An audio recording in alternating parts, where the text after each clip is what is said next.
Hello, I'm Chris Valavan, Chair of the Plumbing Program and an instructor in the Plumbing Program at NAIT.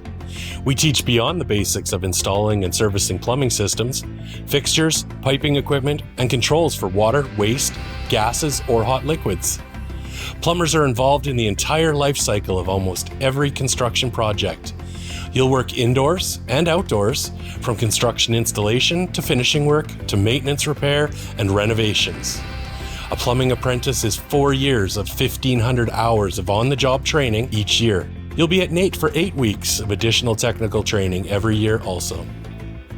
During your training, we'll do deep dives into working with blueprints and drawing specs, learning about different types of materials and tools, and installing everything from underground storm, sanitary, and water piping systems to working with water conditions, hydronic heating, and chilled water systems. New or old, we train you for everything you'll see in the field. When you graduate and complete your on-the-job training hours, you'll be a qualified journey person. NAIT's Plumber program is committed to your success, and we look forward to seeing you soon.